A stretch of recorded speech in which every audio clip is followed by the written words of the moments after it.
people say that they can't find anyone diverse, we were like, that's ridiculous. There are millions of people of color on this planet, if not billions, and they're here. You're just not looking for them. Hi, everyone. I'm Jamie. I'm Amy, and this is Clever. And today we're talking to Amélie Lamont. Amélie is a digital product designer, writer, and creator based in Brooklyn, New York. And in 2016, she was recognized by the White House as a change maker at the United States of Women Summit. So we will definitely hear all about that.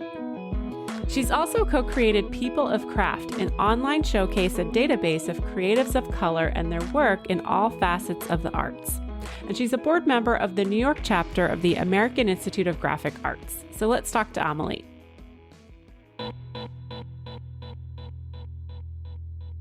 My name is Amélie Lamont. I am a digital designer based in Brooklyn, New York, as well as a writer. I do what I do because I think it's important for people who are younger, essentially the next generation, and also people of color to see that there are people who look like them doing anything that they want to do. It's about representation and equality and uplifting people. That is fantastic. And we are 110% behind everything that you're doing. Thank you. So we're very excited to talk to you. But I want to go back to the beginning. I want to know more about your childhood, what kind of kid you were, what your family was like. My family is from Jamaica. I am a first-generation American. And when I was a child, I was very nerdy, loved to read. My dad had the famous Encyclopedia Britannica on his shelves. And I loved reading them as a child, which is, I know sounds very strange, but that's what I was super into. When I was a kid, I used to go over to my dad's house often. My mom and dad were not together. And he taught me how to use computers. He taught me how to make smoothies, which was just random, but also very delicious. I remember playing solitaire with him. He was essentially a jack of all trades. He loved to sew. He just randomly made curtains on some days, and on other days he would DJ in the city. So I think I inherited a lot of that from my dad. And as a kid, I would make comics, I would paint, I would draw. I did all kinds of things. And I was also a huge nerd. Besides books, I loved anime and video games. And as I got older, by the time I got to high school, I had like a few things under my belt, so winning poetry contests, writing contests, doing the cover for the yearbook, doing things like designing set plays. And when college time came around, so senior year of high school, I remember explicitly telling my mom that I wanted to go to school for illustration. And her response was, I did not come to America for you to be a starving artist. And my response to that was, oh, wow. I don't like that answer, but I suppose that is quite logical because you are an immigrant. So what do you want me to be? And her response was, you can be a business person, a lawyer, a doctor, or an engineer, which is like the common trope for all immigrant parents for what they want their children to be. So I ended up going to Drexel University, and I double majored in business and engineering because she gave me 4 things, so I have to be an appropriate Jamaican child and do 2 out of the 4, obviously. So double majored in 2 of them, business and engineering, and I was at the top of my class, but I hated it. I despised it. And at one point I went to the head of the program and I go, yeah, I can't do this anymore. And she goes, oh my gosh, why? You're my top student. You can go to Lockheed Martin and blah, blah, blah. And in my head, I'm like, I don't care. I really don't. I just want to make art and do that design stuff. I actually changed majors at Drexel, hated it, because all they did was photography. And I was like, well, photography does mean drawing with light, but this is not what I meant when I said I wanted to do art. So then I switched to the University of the Arts in Philadelphia, still really hated it. And I realized later it was because I just despised Philadelphia, being a native New Yorker. No offense to anyone who's from Philadelphia. Because coming from New York, in my brain, I'm like, oh yeah, like everything's open 24/7. So I would leave my dorm at like 1 a.m. to go get food and everything's closed. And I'm like, why? What? So then I applied to SBA. I was too scared to apply for illustration or design. So I copped out and I applied for photography and I got in. And I hate it. And I hated it because for the foundation year, at least when I was going at SVA for photography, all they have you do is walk around and shoot with a camera. And my hope was that my foundation year would be literally in a classroom drawing, learning about textures and shapes and tone, all of that. But that's not what the photography students got. So I ended up going to the head of the graphic design department and pleading with him, please, please, please let me in. And he's like, yeah, why did you do photography? I'm like, I don't know. I was scared because I suck. And he was like, no, you don't. And I was like, oh my God, thank you. So switched majors to graphic design. And then my mom got sick. I had a really bad breakup with my boyfriend at the time. And I could not focus. And I was like, okay, you know what? I'm going to take some time off from school. And also when my mom got sick, she was paying for school. She took out a bunch of Parent Plus loans. And I kind of went to my mom and was like, you know what, Mom, don't worry about it. I'll pay for school, not knowing that for the one semester that I was at SVA, it was like $60,000. I ended up leaving thinking that I was going to go back later, and then kind of started taking odd jobs here and there. Even in high school, I was designing, building websites for people, making art, writing. But it wasn't until I left SVA that I really started freelancing. So officially charging people for websites, doing photography work, actually teaching NYU students how to code, things like that. And then I eventually landed. Wait, where did you learn coding? Did you pick that up on your own, or was that part of? No, I picked that up on my own. Self-taught. It's very nerdy again because I'm a nerd and I embrace it. I learned how to code from Neopets, which I feel like, it's funny because I was certain that was my claim to fame. And then it turns out like every millennial and their mother has learned how to code from Neopets. So I'm very salty about that. Because I thought that was like uniquely me, but it's not. I just wanted to put that out there. So learn how to code from Neopets and also GeoCities. The one thing I left out was that because I was a nerd and loved anime, I loved Sailor Moon, Dragon Ball Z, all of that stuff. I would make little fan websites for those TV shows as a kid. And that's kind of where I learned how to do all of my coding that I do today. So this is fascinating because you seem like a total sponge, just picking up useful information from all around you in your life. And I mean, obviously you sort of hopped around education-wise, but not like any of that information was lost. Would you describe like your freelance, this chapter of freelancery that you're describing, was that your first solid step on your professional path? Yeah, I guess you could say it was my first solid. I did charge people for websites as when I was in high school and middle school, but it was weird because I'm like, I'm just doing this for fun. I guess you can pay me money for it, like whatever. It's one thing when you're living under your parents' roof, and it's another when you are not. So I actually had to charge when I left SVA because I'm like, I won't be able to eat, and eating is important for life. So man, it is. And then tampons too. Tampons are very important. Yes. Yes. So you left SVA, so I'm assuming you have your own place and you're living with roommates in the city? Not quite. Okay. This is super weird, but my mom actually wanted me to come back home. And my mom, being the very strict Caribbean parent that she is, would not let me drive because she said it was dangerous, even though I had my own license. Because we lived in New York, but then we moved to New Jersey. I left that out. Okay. I was like, I am not going to come back to the boonies of New Jersey to be stuck there because you will not let me drive. So I will figure it out here in New York City. I actually ended up posting on Craigslist saying... Love Craigslist. Back in the day, Craigslist was a lot better. Although it was kind of weird back then because when I had posted on Craigslist basically saying, hey, I can do all these awesome things. I can do web design. I can do graphic design. I can do photography, whatever you need. I can teach you how to code. I'm just looking for a place to live. And in addition to providing those services, I'll also cook and clean to earn my keep. So got a lot of creepy men. I was going to say, that sounds like a recipe for disaster. My heart started racing. I'm like, oh God, girl. Be careful. Young Amélie was not as Not as cautious as older Amélie currently is.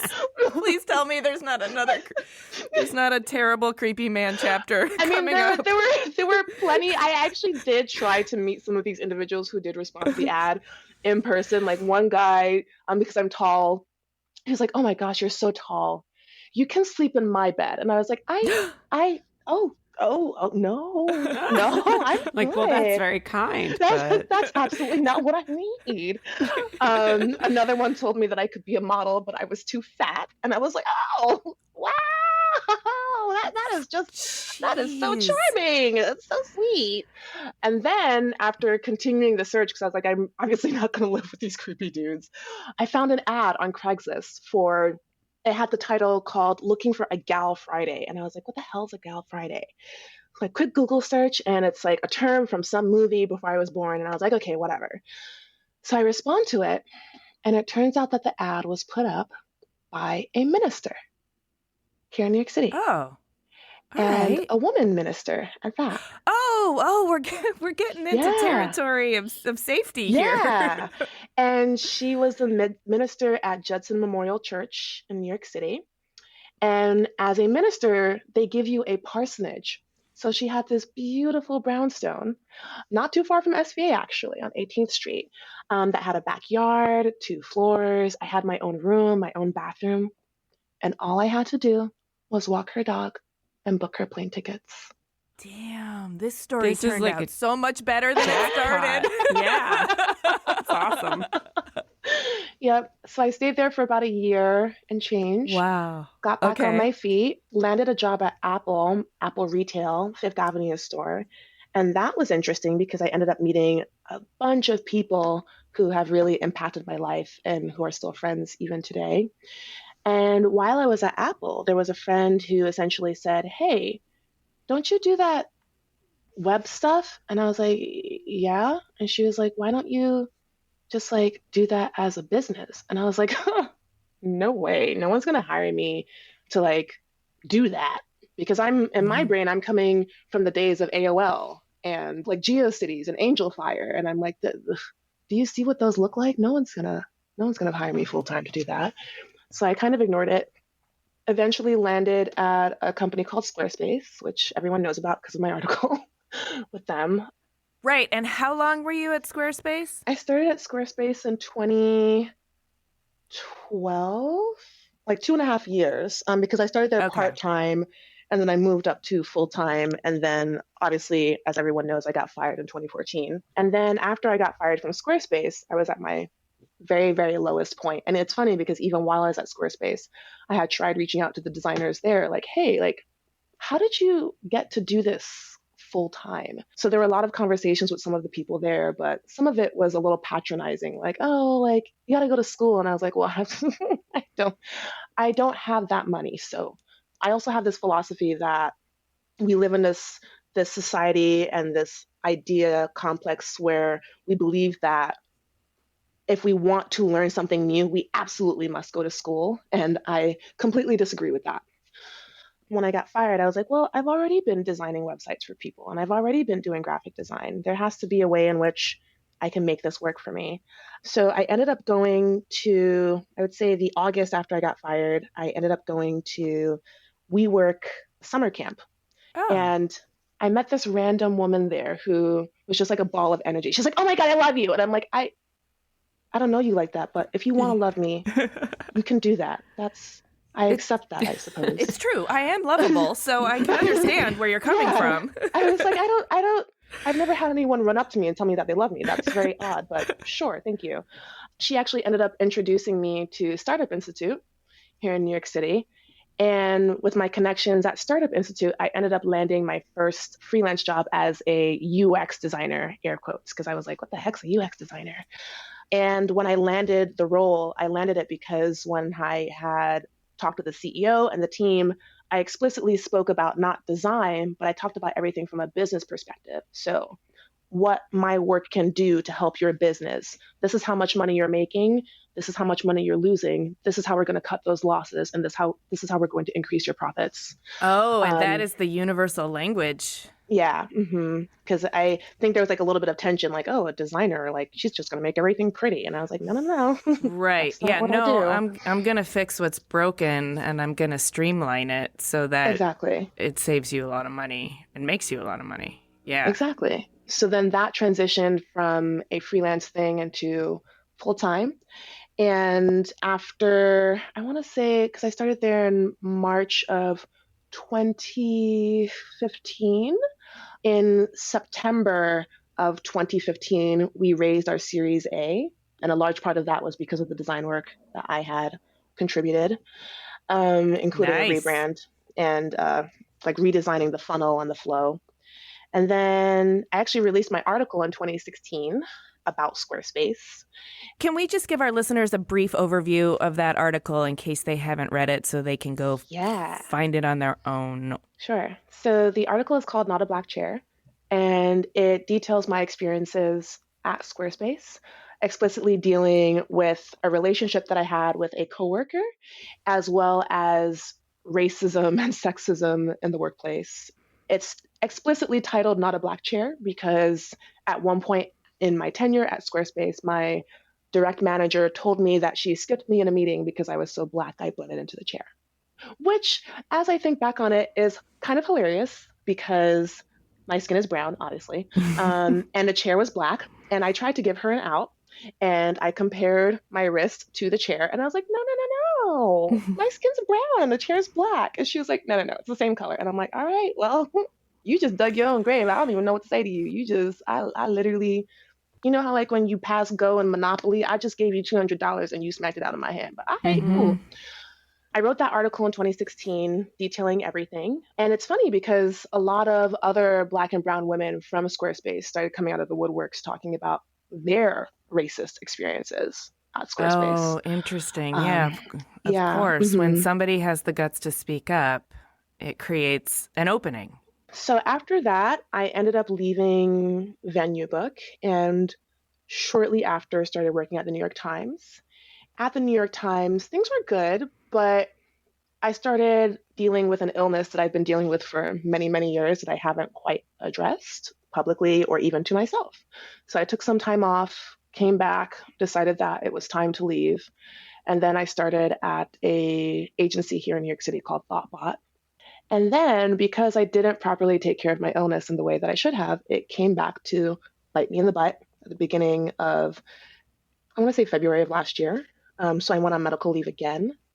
And then I'm actually on medical leave right now because I've kind of had this realization where, if I am not taking care of my health, then I can't do any of the things that I say that I want to do for Black and Brown people, for society, for people who need it most, for anyone, but more importantly, myself. So that's kind of where I'm at right now. That's actually a really important acknowledgement to yourself and an important thing, I think, for us to talk about. I don't want you to expose anything about your health condition that you don't feel comfortable sharing, but in terms of getting to this realization that you are not an endless resource of energy, I mean, I think Jamie and I can both relate to operating from a deficit and how depleting that is and how that super duper ends up manifesting in physical illness. And that doesn't serve anybody, definitely not ourselves, but certainly not your mission and your goals. But like, what kind of internal place did you have to get to make that realization for yourself and to start to carve out some time and permission for self-care? I don't want to reveal too much because I kind of came to the realization, I want to say last week, that I'm going to start addressing this publicly in a series. But what I can reveal is that last year I was traveling a lot. I got invited to speak at a lot of conferences, do a lot of events. I was also an Adobe insider. And I think there was a part of me that was like, okay, you know what? Anything that comes my way, I'm just going to say yes to. Just yes, yes, yes, yes, yes.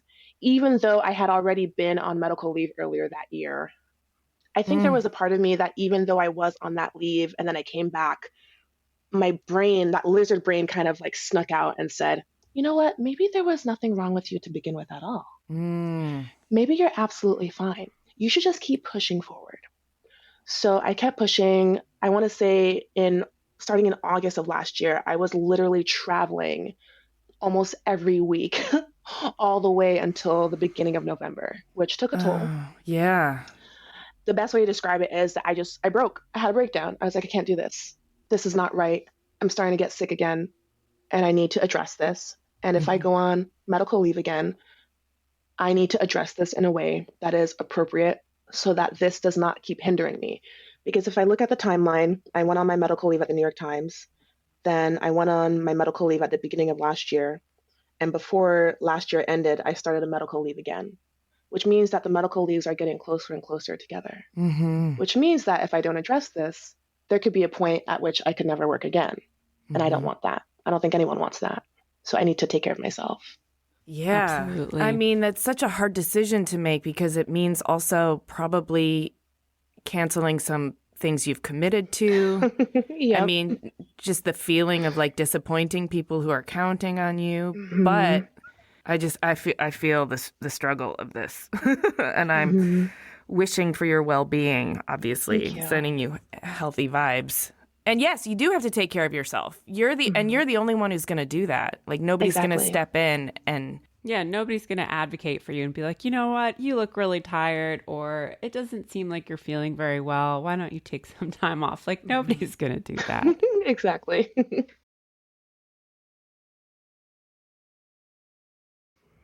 So when you Yeah. say medical leave, you're referring to medical leave from Thoughtbot at this point? Yes, that's correct. Even though you're taking time off, can you still help us wrap our heads around what you're doing as a consultant and product designer for Thoughtbot? Yeah. So at Thoughtbot, essentially what I do there is Thoughtbot's an agency, just for clarification. It's a product development agency. So what we do is we bring clients on board and we help them with whatever they need. So specifically, whether it's product design, which is developing a product or figuring out how to clean up the UX of that product, or maybe it's front end development or it's back end development. That's kind of what we focus on. And our core languages tend to be Ruby on Rails as well as Sass. At Thoughtbot, a lot of the designers know, actually all of the designers know how to code. So that's kind of the interesting quirk about Thoughtbot. And separately from that, you've taken it upon yourself. You've initiated many important projects. I want to call out some of them because I think they're awesome. Thank you. Well, Good for POC, as I understand, was a database of tech companies that had really good inclusion policies. That's correct. But I think that you shut that down, or that's not still going. Good for POC is interesting because you know how every now and then you get an idea for a project that you really want to work on that you think is going to have immense value to the world, Mm-hmm. and then you put it into the world, and then you have a moment where you realize, huh, is this something that I want to do for the rest of my life? Right. I've created this thing that needs now somebody to nurture it and care for it and Yep, maintain it and yep, follow up and answer hmm all the emails. yep. It's essentially a baby, Mm-hmm. and now I want to give my baby up for adoption, and I feel horrible. What do I do?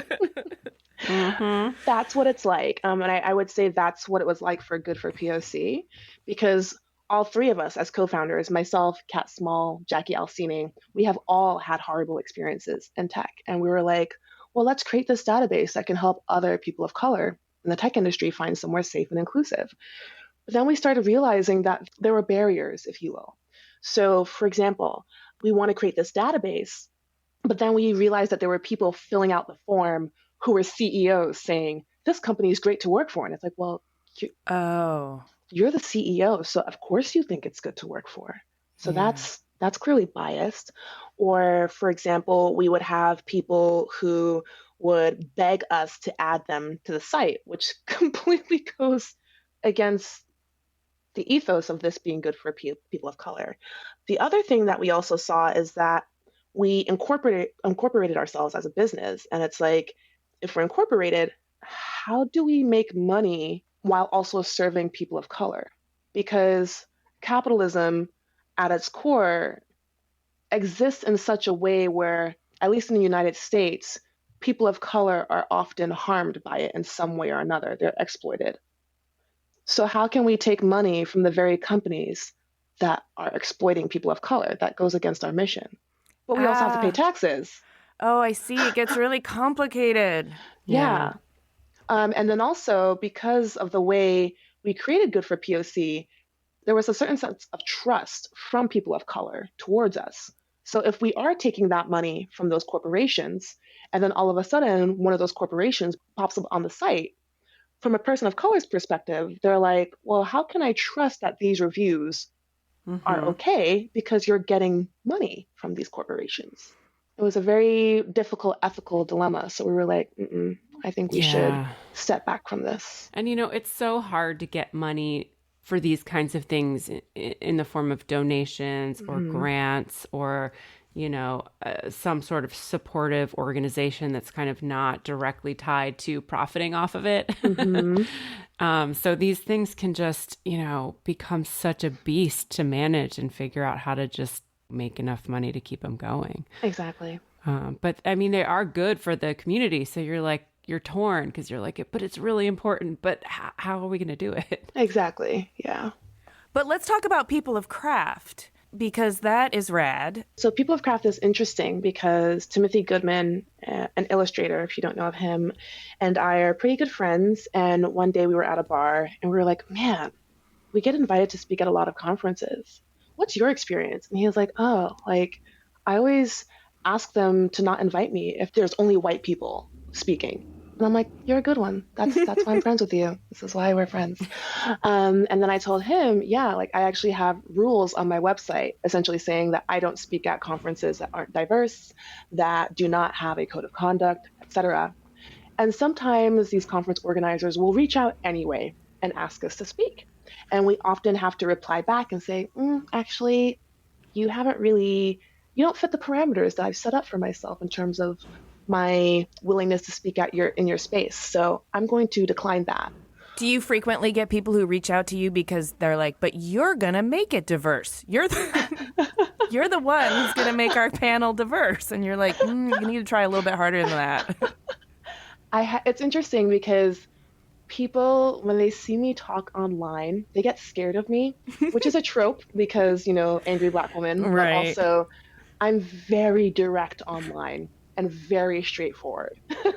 So what has happened is I used to get that in the past, but now because people understand what my voice is online and because they're also making assumptions about my behavior based on my skin color and me being a woman, when they see that page on my website, they're like, oh, wow, she's not messing around. All right, well, let me just go in the other direction because I know I'm about to mess some shit up and I'm not trying to make her angry.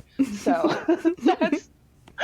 that's kind of how it goes for me now. Like I even had someone message me the other day who was saying, we want you to speak at our conference. And I ended up declining because I'm on medical leave. But they actually took all the bullet points from that page and they were like, we saw that you required this, this, and this to speak at our conference, and we will give you all of it. And here's proof that we have a code of conduct. And I was like, oh my God, you listened. Yeah. So, yeah, people pay attention now, which is good. Which is awesome. And I appreciate that you've done that. And I might take a cue from that myself. But People of Craft is a database of people of color who are engaged in creative work and the design process. And it is tremendous. So I brought that story up just to say that we created it because we were like, when people say that they can't find anyone diverse, we were like, that's ridiculous. There are millions of people of color on this planet, if not billions, and they're here. You're just not looking for them. So let us create a database for you. And not just people of color who want to speak, but people of color from all backgrounds of all different levels of craft. And the biggest reason as to why we created it is because obviously I identify as a woman of color, as a person of color. And oftentimes than not, people think that me being Black, that's like all I have to live for. Like, you're a Black woman. Black, blackity black. And I'm like, okay, yeah, sure.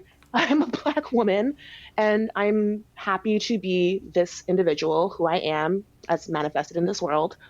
But that's not all I am. I have other things that I'm good at and other things that I like to do. And you shouldn't make assumptions about me based on what I look like or what you think I should be doing. So we explicitly named it People of Craft because we wanted to say, yes, these are people of color, but also they have the skills that you need because people often say, well, we want to be diverse, but we don't want to lower the bar. There is no bar being lowered. These people Mm-hmm. have the skills. You're just not looking That's for them. Here they are. that's insulting.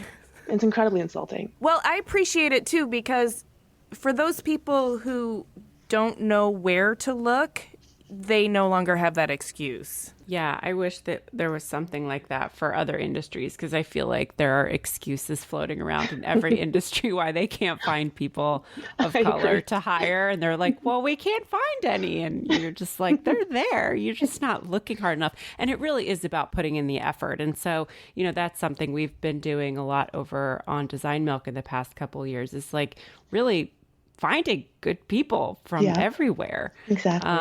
And, it isn't easy. Sometimes you have to do some digging and networking, but they're there. You just have to put in the effort. Exactly. I wanted to ask you, did you go back to school?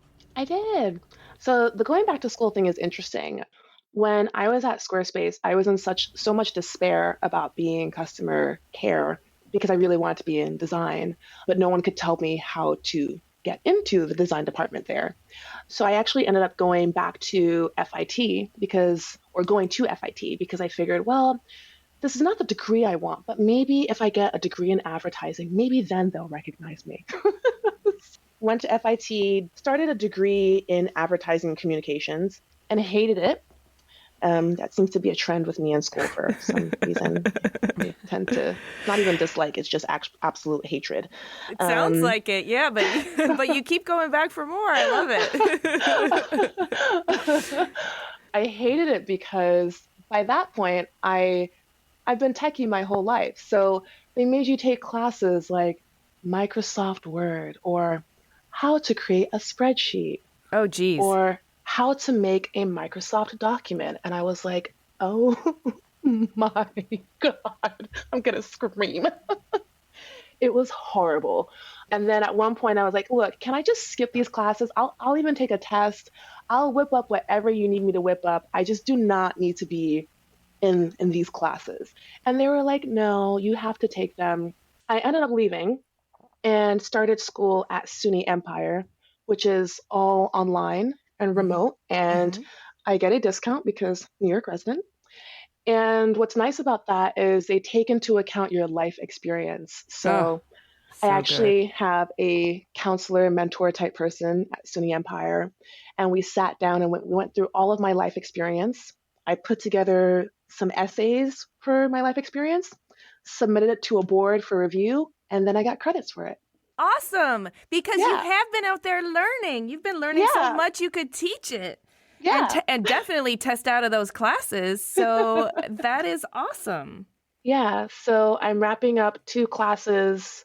My last two classes are going to be in the summer, and then I get my bachelor's degree, and then I'm done. And is it in cultural studies or? It's in cultural studies. Yeah. Okay. Thinking about all of this life experience and all of the different schools and classes you've taken and websites you've developed, are there things that you've learned that you've taken into your creative process that have really helped you kind of get from A to B more quickly? I would say the biggest thing that I've learned in terms of all the hopping around I've done and all of the things I've had to learn by being scrappy is that from a design perspective, people who you work with don't really want to talk about design. They want to talk about results. And what I've noticed is that a lot of designers focus heavily on aesthetics. I think aesthetics are important, but that's something that I've found myself actually pulling back from a lot more in recent years, mainly because I very strongly believe that design is problem solving. And I've had a lot of problems that I've had to solve in my life. And there are many ways in which to solve a problem. So I think about how can I bring forward a solution, whether it's the company that I'm working for or the client that I'm working for, that is not just one track mind, but different possibilities that maybe even other designers who haven't had the same experience I have had might think of. There was one client that I worked with who was trying to build a website for essentially a database for diversity and inclusion for corporations. And when I was working with her, I was like, yeah, so one option is like we're going to do a design sprint, and we ended up doing a design sprint. But one of my coworkers was like, yeah, like have you looked at like these companies and corporations? And he was like very by the book, and it was great. And I was like, yeah, but also I'm from the streets. So like what are some street solutions as well? Because it's not just about something that you've read in a textbook or something that you've learned on the job. There are other ways to solve solutions other than just than like what you've done before. Like how can you think outside the box? Mm-hmm. That's exactly the argument for diverse perspectives. Mm-hmm. I have a personal question for you Sure. And I'm wondering if you have found yourself applying your problem-solving framework to your health challenges. Yes, I have. I laugh because these past few weeks I've been having some more challenges with my health in terms of insurance and medical billing companies. And I was so frustrated. And I was like, oh my God, like, running around with a chicken with her head cut off. And then I was like, wait a second. I'm a designer. Okay, you know what? I'm going to make a list. I'm going to create a user journey. I'm going to create different like milestones. I'm going to write down what I want, what I expect, what the objectives and the outcomes are. Wow. So very logical. And then after I did that, I was like, oh my God, I feel so much better. Now I know how to resolve this. So. Right, because you can apply your process to that's the thing about design thinking. You can apply that process to any challenge. Any challenge. It's great. When the cords are all tangled up, you feel like you have a method for, untangling them, even if the answers aren't all revealed to you when in a timely manner. You still have a process you can apply. I've found that, I'm just relating to you a bit. I've also had some health mysteries that I've had to be really proactive about and solve on my own. You feel a little bit like a medical sleuth. You do. And it's really frustrating because you also see especially with the insurance, all the places where the system is just not working, or it's definitely not set up to service the people it's supposed to be helping. Yep. Oh, doesn't it drive you batty? It drives you insane. For me, I was thinking when I was going through that little rough patch a few weeks ago, I was thinking, wow, if you are trying to get people healthy, I think that's a lie because you're like literally making me insane. This is crazy making, like all of this back and forth. Oh, and the roadblocks are there not to get you healthy. They are there to make it so difficult that you don't get your claim satisfied. Yeah. Exactly. Yep. Would you describe yourself as a linear or non-linear thinker? Or are you a little bit both? Are you equally in your right brain and your left brain? Yeah, I think it's a little bit of both. I think my natural tendency is to be all over the place. But usually when I'm having a moment where I'm panicking about something, I'm like, oh my God, how do I do this? How do I do that? And I'm like, girl, can you just please take a step back and just like write it down? And then when I like organize everything in a linear fashion, I'm like, oh, okay. But I have to have like a little bit of time to like just be like in 20 different places at once. Yes, you have to zoom out and get the big picture. And frequently the big picture is a bunch of information that you don't know how to sort until you get into the linear part of it. I totally relate to that. I feel like you and I could solve a lot of problems together. Yeah, we should start our own company. Oh my God. I would love to, and also I'm terrified. Wait, what about me? Yeah, no, all of us. We're all going to start a company together. I'm not as good at solving problems. I can teach you. You can learn. And then we'll be like the Three Musketeers, but like for problem solving. Yes. I'm ready. I love it. I've already like filed for a C Corp. I'm ready. Let's go. Oh my God. Okay, you're the CEO. I'll be the chief evidence collector. I like can do research. marketing. Okay. you're on medical leave right now, and we know you're in school. You're doing a lot of things, and you also get a lot of invitations to speak, and you initiate a lot of your own projects. I'm wondering if you have set up for yourself, like you have the rules of engagement on your website. Do you have personal criteria rules for yourself to help you decide which projects to take on? Yeah, I would say that I've only recently started making those rules with this current medical leave. Because, like I said, I was just saying yes to everything because I was like, I can't let anyone down. Everyone's relying on me. I must say yes. And then I realized I'm one human being. I can't do everything. And you know what? That's okay. And also, I don't want to do everything. So, this is going to sound like super woo woo. And I apologize in advance for anyone who's like, oh, I hate that woo woo shit. It's kind of like a gut feeling. Like, does this feel right? Is this what I need at this point in time in my life? And also, I also ask the question, how is this serving me? Because sometimes we take on a lot of things just because we're like, oh, it'll give us more visibility. And if I have more visibility, then I can do this for people. And I can do that for people. And I can help society. I can help my communities and blah, blah, blah, blah, blah. But it's really important to take a step back and think about, is this serving me in any way, shape, or form? So a really great example I'll give is I got invited to speak at a conference in South Africa. And I got invited to speak, I want to say closer to the end of last year. And I said yes, because I was like, oh, South Africa, never been. This would be cool.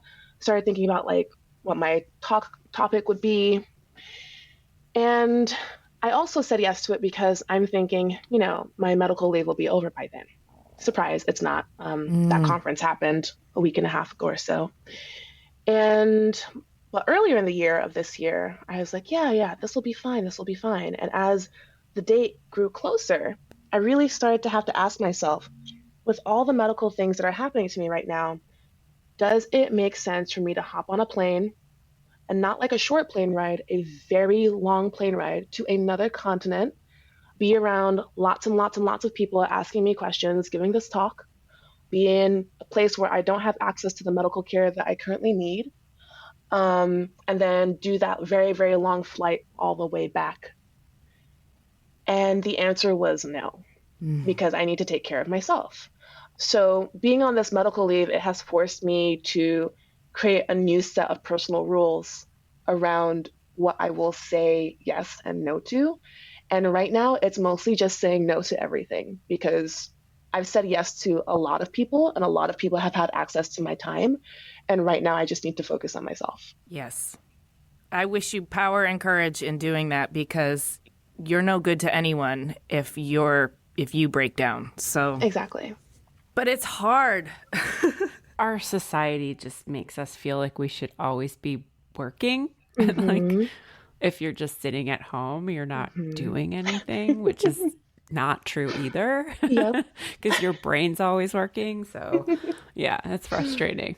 Well, and also we're all self-employed here, and that's our livelihood. So like the luxury to say no to something isn't really a luxury, because you are cutting into your livelihood, your economic livelihood, by saying no. The little voice in the back of your head is always like, but, you could have said yes to that, and you would be, getting a paycheck in a couple months.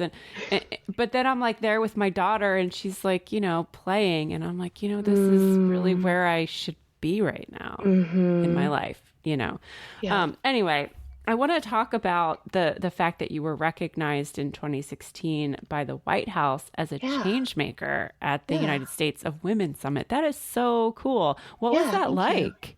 It was super interesting. Okay, so I mentioned earlier that I'm a very direct person online, but I'm also very direct in person as well. And I found out that there was a table for Michelle Obama, and there was like Secret Service all around it. But I just pretended that it was my table, so I just sat down there, and then they told me to move. But I thought that was a pretty boss move. Yes. Yeah, that's awesome. I was just gonna wait for her, and they were like, "No, bitch," and I was like, "Okay." But it was a lot of fun. I met a lot of really amazing and powerful women there. I think when something like that happens, you have a little bit of, or not a little bit of, a lot of imposter syndrome. How because I could got you there and I was like, not? what am I Yeah. doing here? Did you pick the right person? Like, why am I even here? I didn't do anything.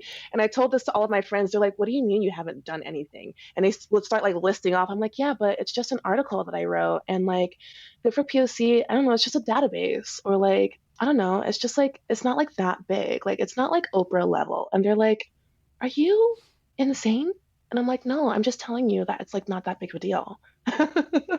So that was like amplified when I went to the summit, but it was really amazing to be in that room with all of those individuals who are doing really amazing things. And I found it quite inspiring in terms of the next steps that I want to take for future work. Yeah. I mean, how do you even absorb and process all of that? I had to leave the room a few times because I was like, oh my, there's so much. Because also Joe Biden had gone on stage as well. And Joe Biden talks a lot.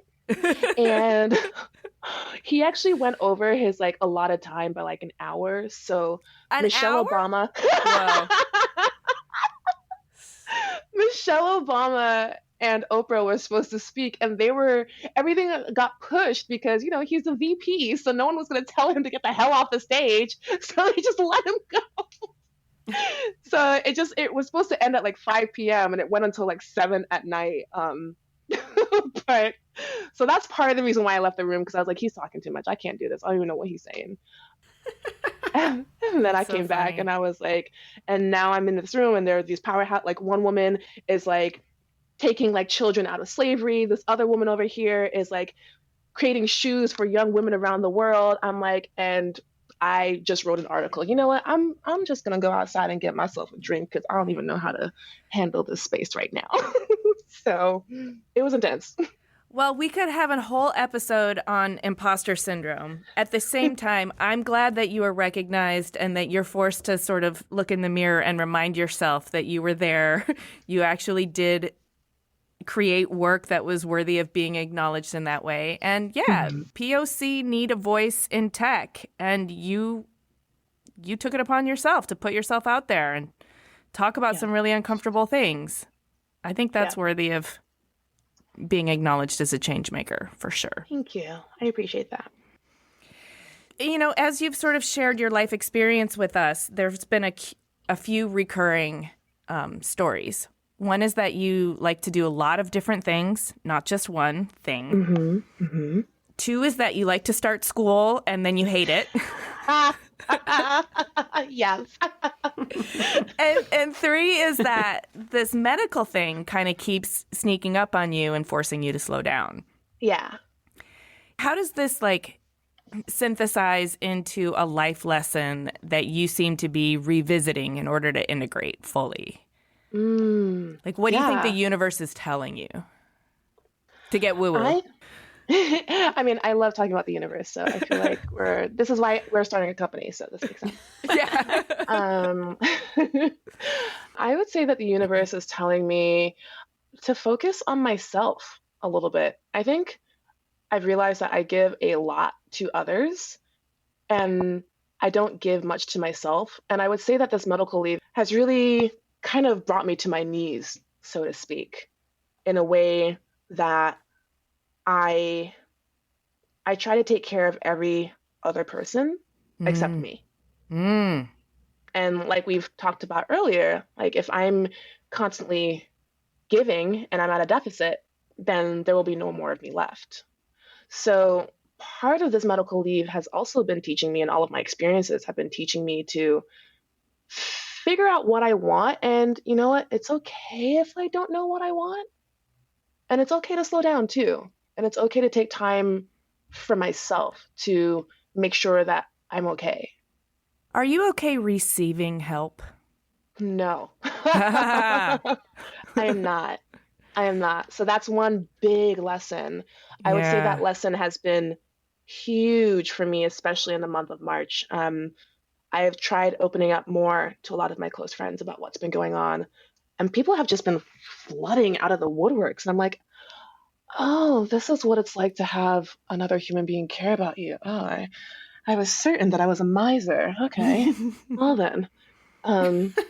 So yeah, it's still getting used to that. It's a tough thing. And I feel like medical challenges are there to show you that your relationships really are two-way streets, and people really do want to help you. They don't want to just squeeze you dry and take assistance from you. They want to give back to you. So, Amélie, let it in. Let the people love you. They want to. What would you say is the most urgent and important message you have for the world right now at this moment in time? This is tying into what I'm going to be sharing in the next few days. I would say my most urgent message is that it's okay to struggle, and there are no expectations of you to be more than where you are at right now. And that's okay. You're enough as you are at this point in time. Wow.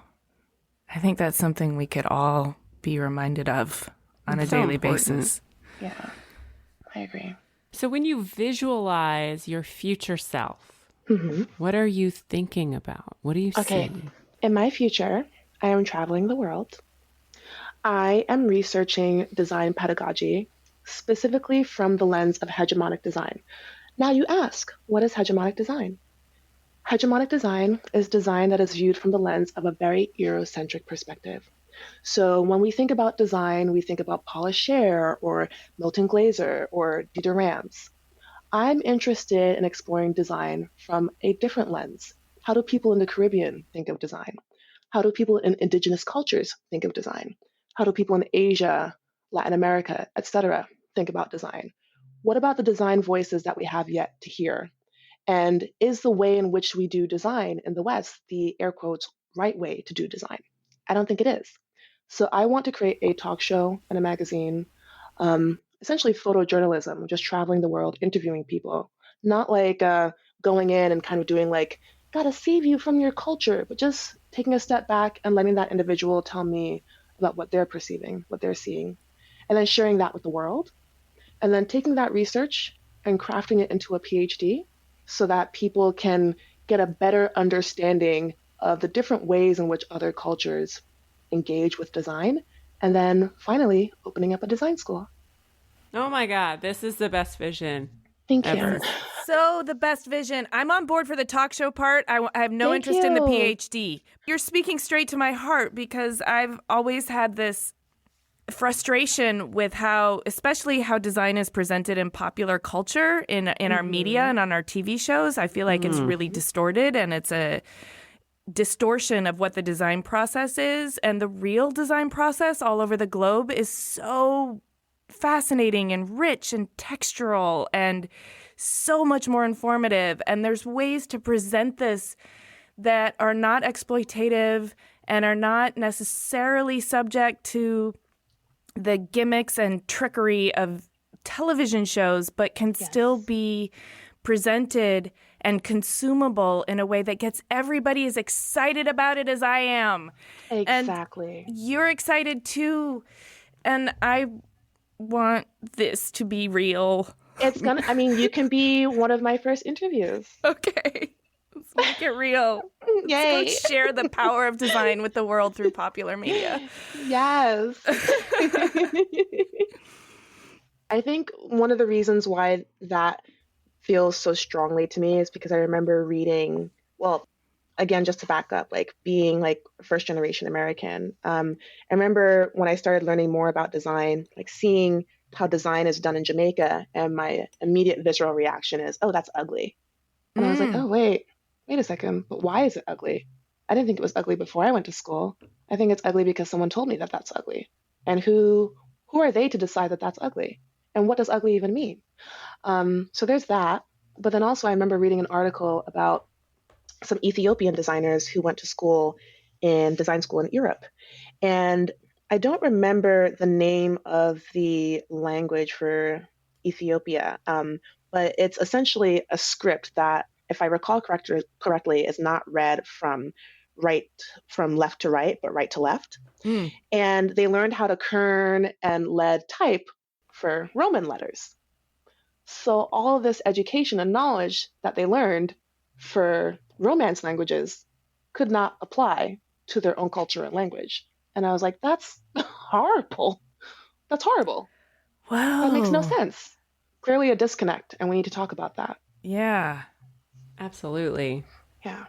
So you've talked a lot about your future self, but I'd like to know if there's anything coming up more currently that you would like our listeners to know about. As I dropped hints that were not so subtle earlier, in the next week or so, I'm actually going to be releasing a written series about my health journey and what I'm going through. It's a bit of a memoir, if you will, and I will be turning that into, I guess you can say, either a weekly or bi-weekly series. It's not quite clear, but it's obviously very personal stuff. So you'll be able to find that information on social media. I'll be tweeting about it. My Twitter handle is at Amélie Lamont. And you can also check me out on my website, amelie.is as well. Yeah, thank you for sharing your voice with us and your story. And thanks for listening. We wish you so much well-being. Thank you. Much well-being. You take care of yourself. And when you're ready to share your story, we'll be following along so that we can Thank you so much. Learn to take care of ourselves. Thanks for listening. To see images of Amélie's work and read the show notes, click the link in the details of this episode on your podcast app, or go to cleverpodcast.com, where you can also sign up for our newsletter. Subscribe to Clever on Apple Podcasts or wherever you get your podcasts, and we would love your support. There are so many ways you can support Clever. First, you can rate and review us on Apple Podcasts. That really does help. Second, you can sponsor an episode or make a donation, which you can do through our website at cleverpodcast.com. Third, tell your friends, tell your aunts, tell your uncles, tell your next door neighbor, tell your dog walker. Yes, anyone you think would love hearing these stories, tell them about Clever. We also love to hear from you directly on Twitter, Instagram, and Facebook, so you can find us at Clever Podcast. Send us what you think about the episodes.